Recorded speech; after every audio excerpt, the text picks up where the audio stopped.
পশ্চিমাদের চোখের সামনে এক হয়ে যাচ্ছে ইরান ও সৌদি আরব। যে দিনের জন্য মুসলিম বিশ্ব অপেক্ষা করছিল চাতক পাখির মতো, সেই দিন এখন অতি কাছে। সারা বিশ্বের কোটি কোটি মুসলমানদের আজীবনের আফসোস ছিল, ইরান আর সৌদি আরব যদি এক হতো, কার সাহস হতো ফিলিস্তিনের দিকে আঙুল তুলতে? এবার সেই দিন এসে গেছে দুয়ারে, এক হচ্ছে সৌদি ইরান দুই ভাই। খবর হলো এরই মধ্যে ইরানে পৌঁছে গেছে সৌদির প্রতিরক্ষা মন্ত্রী।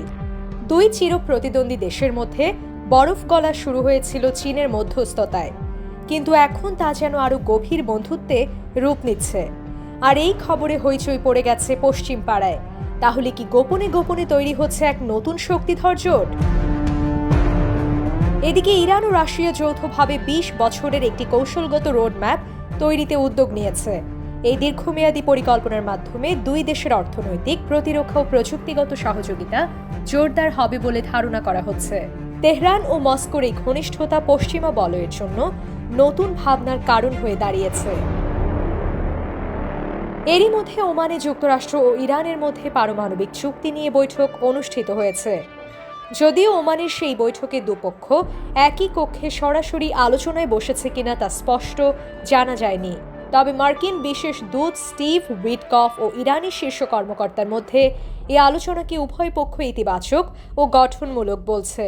কিন্তু ঠিক তারপরই ইরানের হামলা চালানোর ফের হুঁশিয়ারি দিলেন ট্রাম্প। মার্কিন প্রেসিডেন্টের এই হুঁশিয়ারিতে এটা স্পষ্ট যে তিনি এই আলোচনা নিয়ে মোটেও আশাবাদী নন।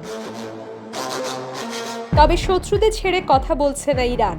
ইসরায়েলে চালানো ট্রু প্রমিস 1 হামলার বর্ষপূর্তিতে নতুন একটি ভিডিও প্রকাশ করেছে ইসলামী বিপ্লবী গার্ড বাহিনী IRGC। ভিডিওটিতে ইরানের নতুন নতুন ভয়ঙ্কর সব মিসাইল উৎক্ষেপণের দৃশ্য, ইসরায়েলি প্রতিরক্ষা ব্যবস্থার দুর্বলতা এবং ইরানের সামরিক সক্ষমতার প্রকাশ পেয়েছে। এখন বার্তা যেন একেবারেই স্পষ্ট, ইরান শুধু কথা বলছে না, কাজেও দেখাচ্ছে। চলমান এই উত্তেজনা ও তেহরানের নতুন বন্ধুত্বের কৌশল দেখে বিশ্লেষকরা বলছেন, মধ্যপ্রাচ্যে ইরান এখন দৃশ্যমানভাবে নেতৃত্বে আসছে। পশ্চিমা চাপ, নিষেধাজ্ঞা বা হুমকি কিছুই থামাতে পারছে না ইরানকে।